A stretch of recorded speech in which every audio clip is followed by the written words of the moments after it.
What's up, everybody? How are you guys doing? Welcome to Jrichfits Lifestyle and Health Coaching Corner. This is episode 35. The topic of the day is the benefits of regular recovery. So sometimes in this podcast, we'll talk about life. Sometimes we'll focus on fitness. And I think a big one that is overlooked, that doesn't get enough attention, is stretching, massage therapy, icing, just overall recovery during your fitness routine. A lot of us like to work out, but we don't like to take the couple minutes to recover. That is actually going to help your workouts when it comes to you working on elongation, getting stronger, muscle recovery during massages, so your muscles don't have as much old blood or lactic acid, or even icing for the same reasons, getting a lactic acid and old blood out of your body so you have more function and mobility. So we're going to tackle a lot of that today, answer a lot of questions, and give you a better perspective on why you should focus on recovery just as much as you focus on working out. Why stretch? Like I just said, helps with elongation of muscle. When you're lifting and you're neglecting stretching, all you're doing is tightening that piano wire. So you're getting stronger and stronger, but your muscles are putting a lot of tension, a lot of restriction on joint and ligament. Muscle is big, strong, it protects the whole body. Joint and ligament, not the strongest. That's why we have muscles surrounding them, so we can protect the joints and ligaments. But when that muscle starts tightening up, almost like a snake tightening around its prey, you're going to be more likely to injure yourself. When you look at big bodybuilders and big power lifters that aren't stretching, they always have horrible low back injuries, knee injuries, hamstring injuries, bicep, neck, all these horrible areas to injure yourself, because when you do hurt yourself, there's no full recovery from those major areas. So stretching helps with elongation. When I could elongate these muscles and I could help with blood flow, it's going to help my joints and ligaments, take the pressure off of those, but then B, your overall body is just going to feel better. You're going to recover faster. So when I'm stretching, my muscles that are sore, I'm now taking the pressure off. The recovery of getting new blood in and getting new oxygen in your body to get in that way is going to be a lot more effective. So I think stretching helps with effectiveness, making you a better athlete, making you a better lifter, making you an overall better human being. Because when you stretch, your body's natural stresses will kind of relieve and move on.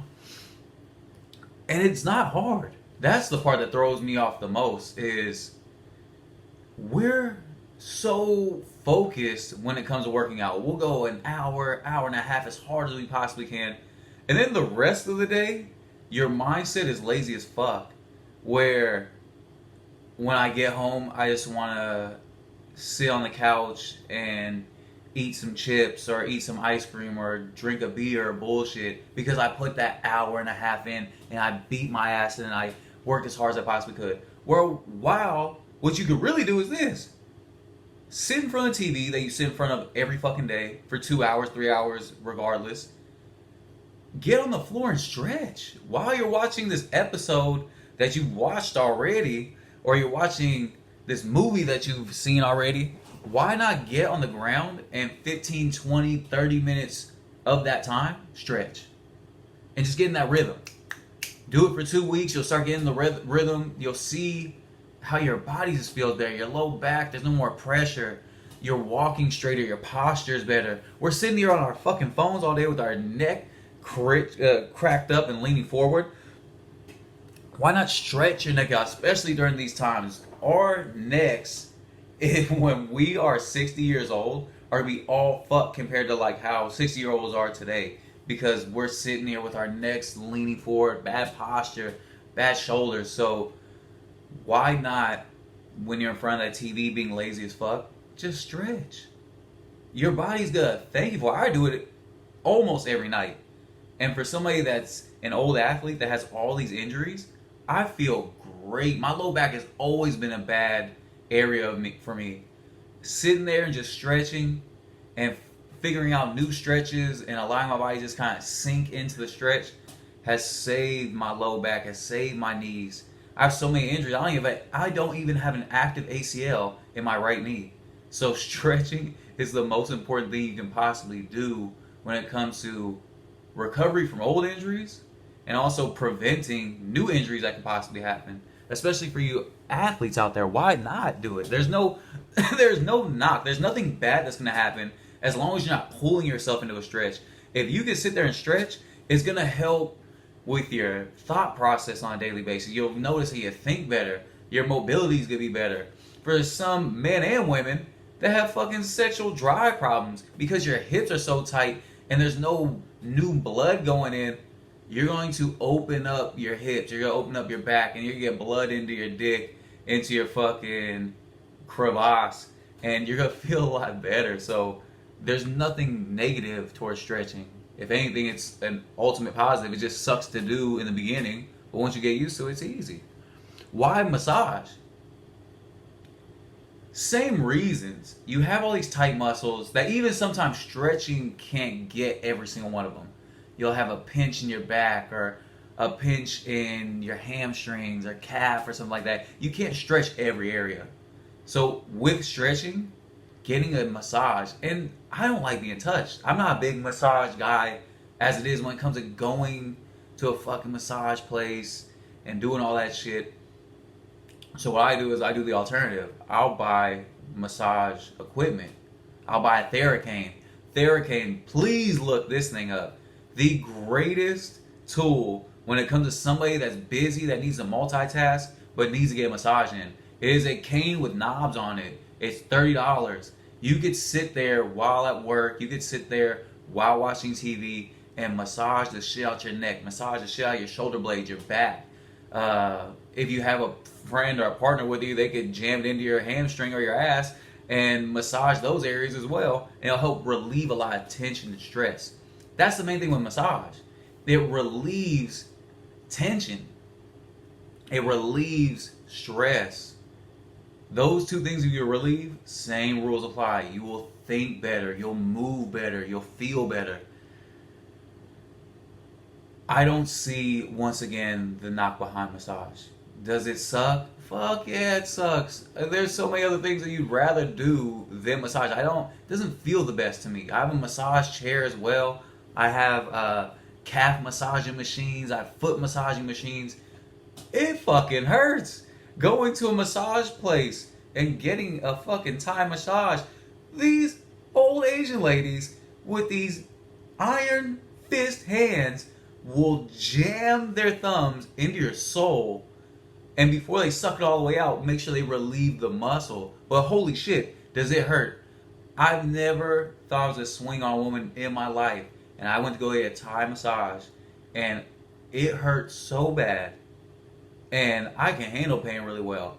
I almost thought we were going to get into a fist fight because she didn't speak English, I didn't speak Thai, and our language barrier did not help when it came to me saying, hey, relax a little bit because I'm about to cry.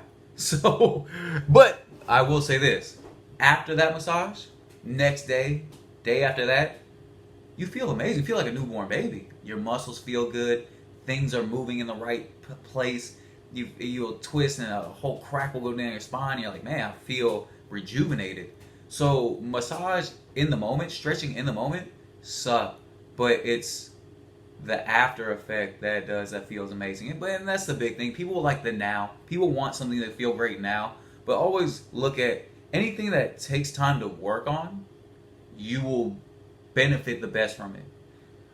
The now never works. So if I could stretch and consistently stay on stretching and breathe while I'm doing it, massage, same thing, consistently stay on massaging, breathe while I'm doing it, get my rhythm in, that is going to help you so much more than just a quick fix. A quick fix never fucking works because you didn't do anything to earn it. So you're not going to appreciate it the same way. Something that takes a long time, you appreciate because it took you a long time to master it, to learn it, and you dedicated the time to it. Quick shit, I'm not a big fan of, so don't work on the quick shit. And then the last one, why ice?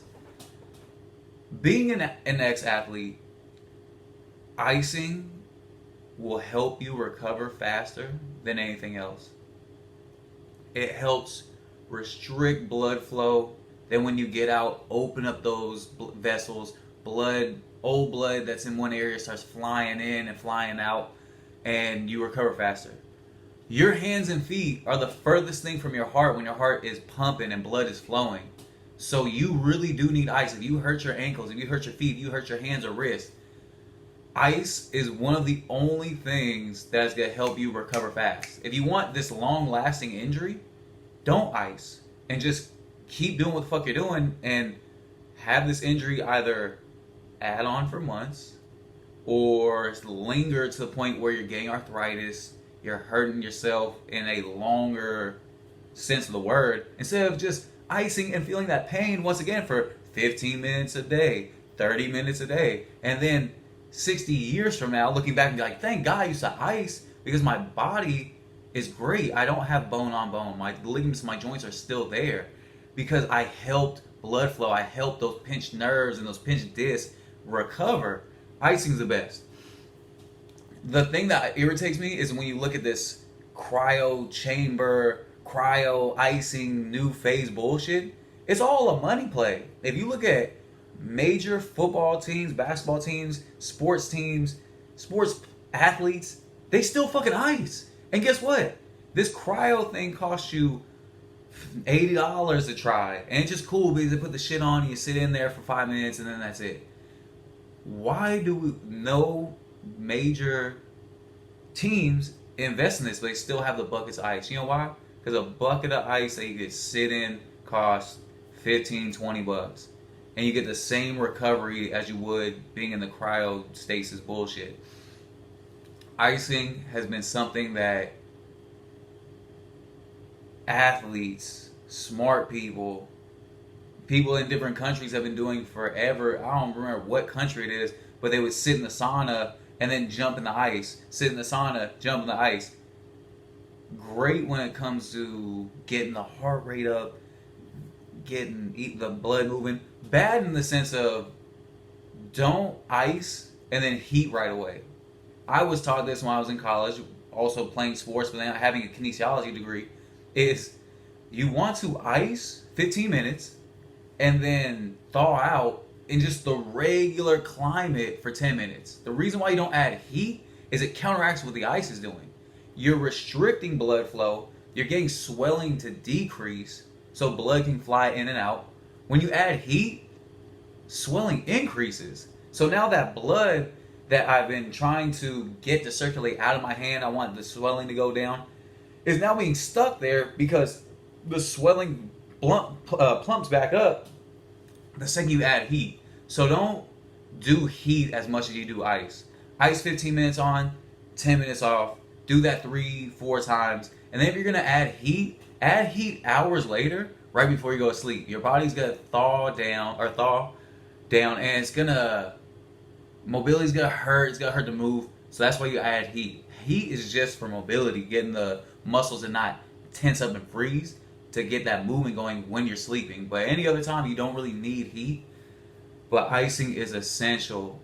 You don't have to be an athlete to do this. You could, like I said, just have an injury that you want to go get rid of faster. Trust me, ice. The one excuse I always hear, especially with hands and feet, is my fingers get cold, my toes get cold, I can't do it as long. Here's the way that you fix that. Take your socks, roll them all the way up before they pass your toes. So have them covering your toes. Stick your foot in that fucking water and notice this. Your toes will still stay warm. You'll be absolutely fine. You can stay in there longer and attack the ankle, attack the heel, attack the middle of your foot. But don't allow the toe thing to be an excuse. Find solutions with all your excuses. So roll the socks up. Same thing with your fingers. You can get a sock too. Roll them up to your fingers if you're trying to focus on that ankle. It's not going to keep them completely warm and dry, but they'll be a lot warmer having them on than having them off. So that's a trick that I use all the time when it comes to icing my ankles and my feet. But ice, try to do it at least 2, 3 times a week. Even if you don't have injuries, there's still inflammation, there's still swelling that happens all the time that we're not paying attention to. Even if you're not injured, still find time to ice. There's no negative effects for it. Same thing with stretching and massaging. There's no negative effects. So why not do it? That's how I view those 3 things. How important is recovery? The most fucking important. I don't know anybody that thinks it's not the most important. We all want to lift and get strong and get big, but we neglect recovery. Let's break it down like this. Don't stretch, don't ice, don't massage. Keep lifting, tighten up the piano wire until it finally snaps. And then the day it snaps, it's going to take you, so you'll lose all that strength. So the day you hurt yourself, now the weeks prior to this, you're not lifting. You can't move. Your mobility sucks. All that strength that you just worked for, you lost. So now you have to go back to the drawing board, heal all the way back up. Now you're going to have to stretch, you have to ice, you have to massage, just to get back to where you once were. So once you do all that, then you go back to lifting, and then months later, you're where you were. If you are lifting, stretching, icing, massaging, the whole time while you're lifting, you're recovering while you're still strong. So you're constantly building and getting strong. There's no big gaps in between. So recovery is fucking huge. And you want to be able to do it before you get injured. Just constantly getting in your rhythm, getting in your repertoire, so you could dodge injury and get stronger and stronger and stronger and stronger. You're elongating. You're getting the lactic acid out. You're feeling better. You're thinking better. You're eating better. And you just get stronger because there's no hiccups. There's no delays. An injury is a delay. And that's the last thing that you want, is any type of delay when it comes to growth. Now, here's what it is, and this is what I like. This is a new topic. It's called fitness myth or reality. These things can flip-flop. You can go on Google and find somebody that says, oh, this is reality. Oh, this is a myth. It's all with a grain of salt. I always view it like this. What makes sense to you and what hasn't injured you? If it's injured you but you still live by it, then you're fooling yourself. But if it hasn't injured you and it works for you, that's the best thing you possibly do. Everybody's body's different. There's a million fitness instructors and professionals out there that'll say one thing or say another thing, or live and die this one thing, and then fucking a month later they're like, actually, this is the wrong thing. Just like how for years when I played football, they said put your hands over your head because it's the best way to breathe. And then fucking 2 months ago, they said leaning on your knees, leaning forward, opens up your lungs. So at the end of the day, fitness professionals and people in the health and fitness, even in the medical field, don't really know what the fuck they're talking about. They just kind of piggyback on other people. So what if it makes sense to you, roll with it. But here's my fitness myth or reality. Is it beneficial to add heat right after you ice your bike? Like I just said earlier, fuck no, it isn't effective, and it's not beneficial at all. If anything, it hurts you. So that is a fitness myth, because it's going to hurt you. It's going to swell your body up. It's almost like on hot days when you're walking and it's super hot and you're like, man, why does my hand and finger feel fat? That's because all that swelling has just happened and it just encapsulated all the blood in your hand. So your hand looks like it just got elephantitis, or you just look like you fucking sneeze and turn into some fat fuck. I didn't have no joke off of that one, but some fat ass. And that's not what you want. And that's really the easiest reference I could use is on hot days, your hand swells up. The quickest way to reduce that swelling is get somewhere cold. Put your hands up, get the blood to drop down. But yeah, it's a fitness myth that icing or heating right after ice is going to help you in any type of way. Is it better to actively warm up your body before working out instead of stretching? Yes. It's still a form of stretching. When I say active warm up, there's active stretches you can do, high knees, butt kickers, lunge kicks. You can go jog instead of sprinting, go jog a mile. What this does is it really loosens your body up and gets you to a better state than like static stretching. Static stretching, you're just letting your body hang. It's something you want to do after a workout, but before a workout is horrible. Static stretching is you're sitting here, you're elongating muscle, but in a static way to where you're opening up areas that probably shouldn't be fully open right before you lift, because there's going to be a lot of vulnerability and you could run the risk of hurting yourself even more. Active warm-ups are the best thing you can do before working out. Static stretching, massage, icing is the best thing to do after workout. You shouldn't massage and then go work out, because same thing. Your body's used to working this way. Now you've reset it and now it's working this way. It takes time for your muscle to sink in to this new way of its formation. If you open up a part of your back that's been jammed the whole time and now it's extremely vulnerable, and I decide to squat 300 pounds, that muscle, that joint, that ligament isn't used to that type of tension. And when it decides to fall back, it could blow a disc, it can tear a muscle. So warming up, jogging, active stretching is the best thing you can possibly do, and do not do static stretching. So that would be absolutely true. That's truth right there. That's not myth at all. That is truth. The stretching increased blood flow throughout the body and sexual performance. Like I said earlier, extremely so. It's not a fucking myth that the Kama Sutra, if you read the whole book, is a lot of stretching positions. There are a lot of sexual positions in there, but there are a lot of sexual elongation stretching positions. It's not a myth, or it's not made up, that yogis and people that are deeply driven into yoga also speak on how they can have sex for 3 or 4 hours and stay fully equipped and fully on it. So those aren't things that are just myth or accidentally happening. These are proven facts. The reason why that is you have you're breathing, you're learning how to breathe, you're learning how to control your breathing. When it comes to sex, if you can't control your breathing and you can't control your heart rate, then you are going to get made fun of by a lot of people out there because you're bad in the sack.